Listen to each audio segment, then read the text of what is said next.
निगलम में फिर से आपका एक बार स्वागत है। आज इस वीडियो में हम लोग नियोजित शिक्षक, बिहार शिक्षक बहाली तथा छठे चरण का जो नियोजन प्रक्रिया चल रहा है उसके विषय में बातचीत करेंगे। सबसे पहले हम नियोजित शिक्षक से संबंधित अपडेट ले लेते हैं। जैसा कि आप जानते हैं, बिहार सरकार शिक्षा विभाग द्वारा आज एक प्रेस नोट जारी किया गया है। क्या कुछ मुख्य लिखा गया है उसे हम देख लेते हैं। सबसे पहले हम इसमें डायरेक्ट पॉइंट 1 पढ़ते हैं। क्या क्या मुख्य बिंदु है कि इसमें देखा जाए पॉइंट 1 में क्या लिखा गया है। बिंदु 1 में तो इसमें ईपीएफ के बारे में लिखा गया और लिखा गया कि जिस पर लगभग 815 करोड़ वार्षिक व्यय आएगा। तो किन लोगों को ये ईपीएफ देने की बात की जा रही है? कुछ राज्य सरकार ने पंचायती राज संस्थानों एवं नगर निकाय संस्थानों अंतर्गत कार्यरत शिक्षकों एवं पुस्तकालय अध्यक्षकों को ईपीएफ स्कीम से प्रोस्पेक्टिव इफेक्ट से आच्छादित करने का निर्णय लिया है।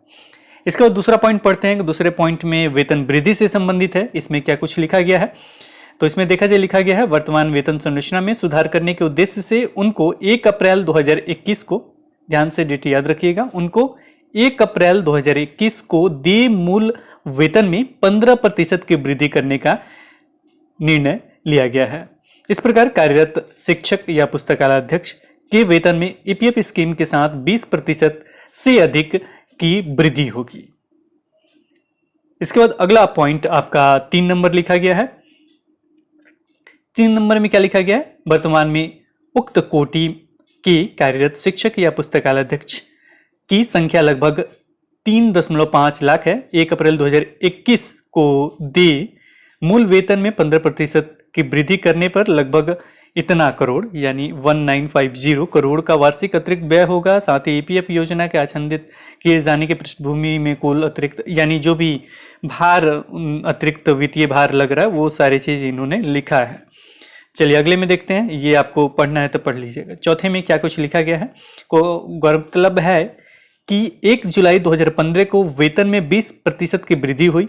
वर्ष 2017 में 7वें आयोग ने मतलब किस तरीके से इनके वृद्धि हुई, सारी चीज की वृद्धि इसमें लिखाया गया है कि अब तक देखा जाए तो 60% की वृद्धि दे वेतन में हुई है। अगर आपको पढ़ना है तो पढ़ लीजिए। जो भी अपडेट है केवल उसको हम शॉर्ट में पढ़ लेते हैं। इसके बाद 5वां पॉइंट लिखा गया, राज्य में पंचायती राज संस्थान एवं नगर निकाय के शिक्षकों की सेवा शर्तों को बेहतर बनाने के लिए शिक्षा जिला। इसके बाद सेवा शर्त वगैरह के बारे में अपडेट है को डायरेक्ट उस पर चलते हैं। ये क्या कुछ बताया गया है इसमें। ऐच्छिक हस्तांतरण दिव्यांग शिक्षक या पुस्तकालय अध्यक्ष एवं महिला शिक्षिका पुस्तकालय अध्यक्ष को अंतर नियोजन यानी अंतर जिला सहित हस्तांतरण का एक अवसर होगा। केवल एक अवसर इन्हें मिला हुआ है। साथ ही पुरुष शिक्षकों पुस्तकालय अध्यक्षकों को पारस्परिक, इसमें शब्द एक जोड़ा गया है पारस्परिक, याद रखिएगा पारस्परिक अंतर नियोजन अंतर जिला सहित हस्तांतरण का एक अवसर होगा। इसके बाद आगे देखते हैं क्या कुछ लिखा गया है। प्रोन्नति का अवसर, और इसमें लिखा गया है कि 50% जो सीट है वो सीधी भर्ती से भरे जाएंगे, बाकी सब प्रोन्नति होगा। देखिए क्या कुछ लिखा गया, देख लेते हैं एक बार। उच्च माध्यमिक शिक्षक हो गए आपका 11 to 12। उच्च माध्यमिक शिक्षक के 50% पर सीधी भर्ती से भरे जाएं और शेष 50% पदों को माध्यमिक शिक्षक जो अपेक्षित योग्यता एवं कालावधि पूर्ण करते हों उनकी प्रोन्नति से भरे जाएंगे। इस प्रकार प्रधानाध्यापक के वेतनमान का निर्धारण वित्त विभाग की सहमति से करते हुए प्रधानाध्यापक का पद सृजित करते हुए इस पर माध्यमिक शिक्षक एवं उच्च माध्यमिक शिक्षक को प्रोन्नति दिया जाएगा। इसके बाद आगे है कि जो भी प्रधानाध्यापक वगैरह बनेंगे इसमें पढ़ लीजिएगा, उसके लिए अलग से दिशा निर्देश अलग से निर्गत किए जाएंगे। अगर आपको पढ़ना है तो इसको पढ़ लीजिए। इसके बाद सेवा के निरंतरता पे क्या कुछ लिखा गया है। दूसरी नियोजन इकाई अथवा वर्तमान नियोजन इकाई के तदनुरूप उच्च वेतनमान अथवा उच्च कोटि के पद पर नियोजन होने की स्थिति में सेवा निरंतरता का लाभ जो वर्तमान में नहीं देते हुए वेतन संरक्षण का लाभ दिया जाएगा या प्रोस्पेक्टिव इफेक्ट से लागू होगा। इसके बाद अवकाश के बारे में लिखा गया है। तो पहले 135 दिन का था मातृत्व अवकाश, वर्तमान में 135 दिन का दे है जो विस्तारित करते हुए 180 दिन का दिया गया है और 2 संतानों के लिए स्वीकृत किया गया है। और जो पिता बनते हैं उन लोगों के लिए क्या कुछ है तो पूर्व से दे नहीं है, इन लोगों को नहीं था। इस कोटि के शिक्षकों एवं पुस्तकालय अध्यक्षकों को पितृत्व अवकाश 15 दिनों के लिए प्रथम 2 संतानों के लिए स्वीकृत किया गया है। अध्ययन अवकाश पहले आपका 7 वर्षों की सेवा के उपरांत अधिकतम 3 वर्षों के लिए अवैतनिक अध्ययन अवकाश दे है। अब यह अवकाश योगदान के 3 वर्ष की न्यूनतम कालावधि पूर्ण करने पर उपरांत दे होगा। योगदान के पहले 7 था, अभी 3 है। अर्जित अवकाश पूर्व सिद्ध नहीं है। अब इस कोटि के शिक्षकों एवं पुस्तकालय अध्यक्षकों को प्रथम 2 वर्ष की सेवा के उपरांत प्रत्येक वर्ष में 11 दिनों का अर्जित अवकाश दिया जाएगा, जो अधिकतम 120 दिनों तक संचित होगा। साथ ही यह प्रोस्पेक्टिव रूप से लागू होगा। इसके बाद आगे लिखा गया, उत्क्रमित उच्च माध्यमिक विद्यालयों में राष्ट्रीय माध्यमिक शिक्षा अभियान अंतर्गत नियुक्त शिक्षकों का वेतन भुगतान में हो रहे विलंब को दूर करने के उद्देश्य से उनके वेतन आदि का भुगतान राज्य अंतर्गत कार्यरत शिक्षकों या पुस्तकालय अध्यक्षकों के ही बजटीय शीर्ष से आगामी वित्तीय वर्ष से किया जाएगा। इसके बाद है, शिक्षक एवं शिक्षकेतर कर्मियों के सेवा काल में मृत्यु की स्थिति में वर्तमान में आश्रितों को अनुकंपा के आधार पर शिक्षक के पद पर नियोजन का प्रावधान है। शिक्षक के पद पर नियोजन के लिए शैक्षणिक अर्हता के साथ साथ प्रशैक्षणिक अर्हता यानी बीएड होना चाहिए या डीएलएड होना चाहिए, साथ में शिक्षक पात्रता परीक्षा उत्तीर्ण होना अनिवार्य है। उक्त अर्हता अधिकांश आश्रितों को नहीं रहने के कारण अनुकंपा के आधार पर शिक्षक के पद पर नियोजन में कठिनाई हो रही है। इस पृष्ठभूमि में माध्यमिक विद्यालयों में विद्यालय सहायक एवं विद्यालय परिचारी के पद के सृजन और इस पर शिक्षक के आश्रितों को अनुकंपा के आधार पर नियोजन का निर्णय लिया गया। यानी किसका सृजन? विद्यालय में सहायक एवं विद्यालय परिचारी के पद का सृजन। इसके बाद लिखा गया स्टेट बैंक के बारे में। स्टेट बैंक के बारे में क्या लिखा है? वर्तमान में भारतीय स्टेट बैंक के द्वारा वर्तमान में 20 जिलों में नियोजित शिक्षकों के वेतन भुगतान की कार्रवाई की जा रही है। यदि भारतीय स्टेट बैंक अन्य सभी जिलों के लिए सहमति व्यक्त करे तो शेष सभी जिलों में भारतीय स्टेट बैंक के माध्यम से शिक्षकों का वेतन भुगतान करने पर सहमति दी गई है।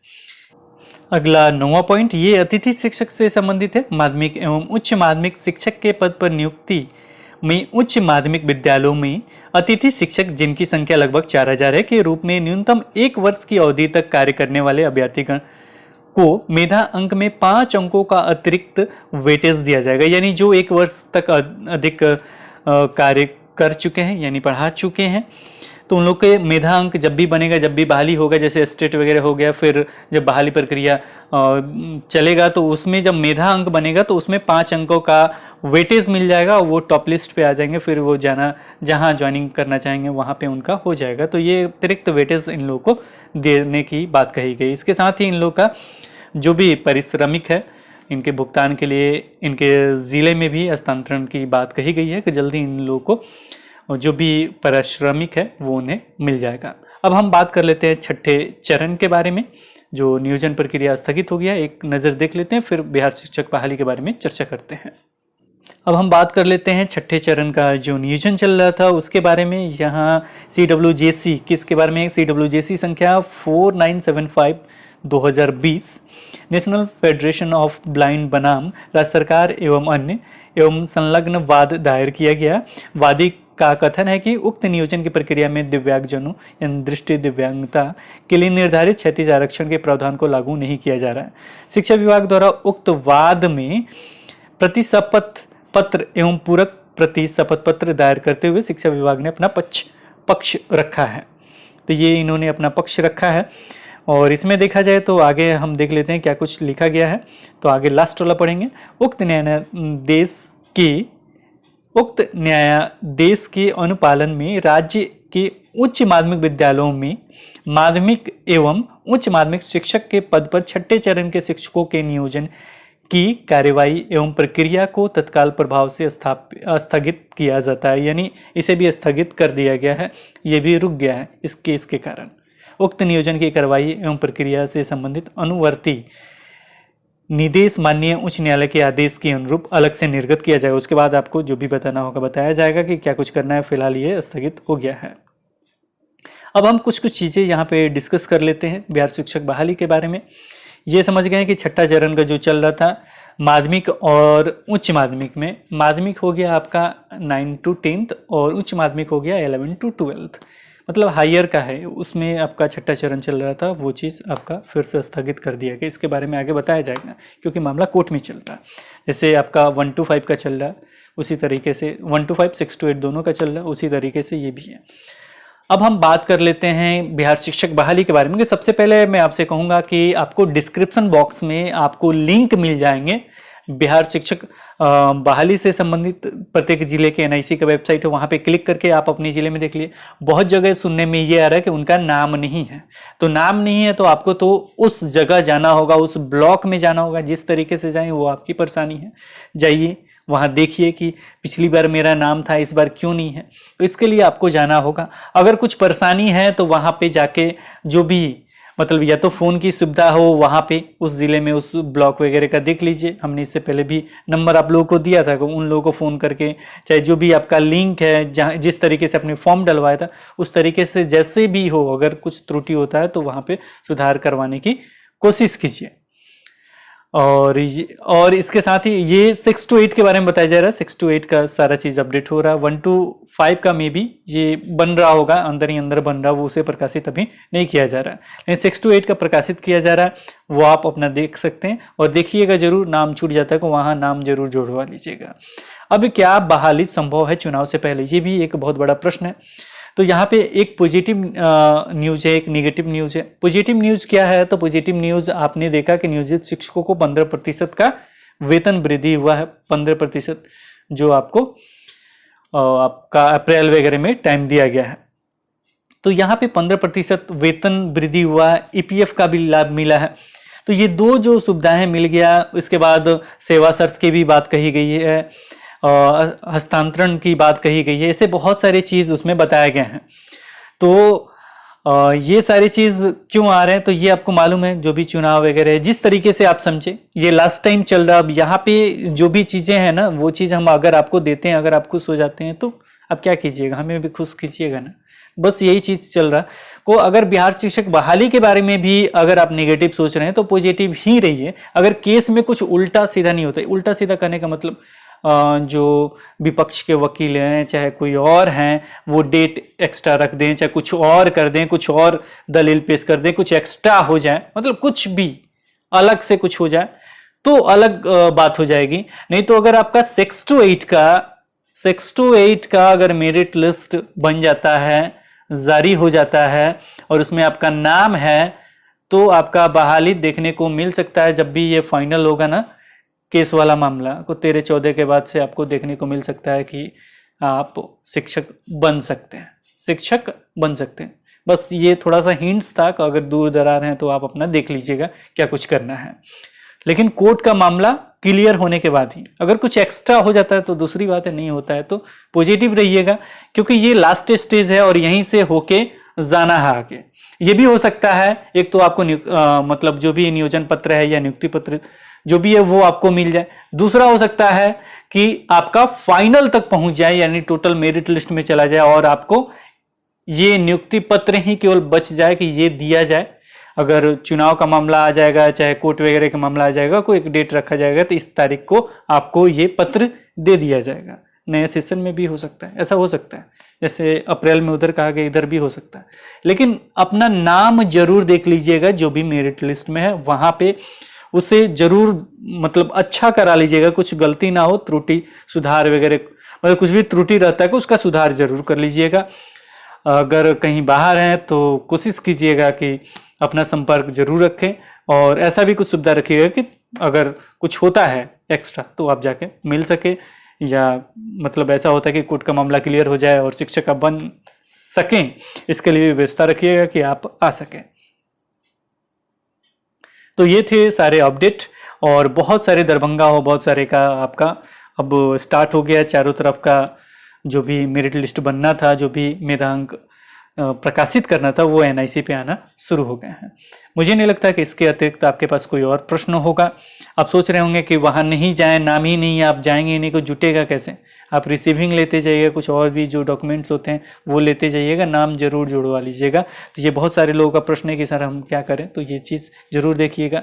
अगर कुछ दिक्कत होता है को इससे पहले भी जो नंबर दिया गया था, जो पेपर के न्यूज़पेपर के कटिंग में हमने दिखाया था, उस पर फ़ोन करके आप कह सकते हैं, सारी चीज़ कर सकते हैं। तो और स्टार्टिंग में जो हमने नियोजित शिक्षकों के बारे में बताया वो भी आपको जानना जरूरी था, इसलिए अपडेट आपको बताया गया। तो आज इस वीडियो में इतना ही, फिर मिलते हैं एक नए वीडियो के साथ। तब तक देखते रहें, बने रहें हिंदी क्लब पे। धन्यवाद।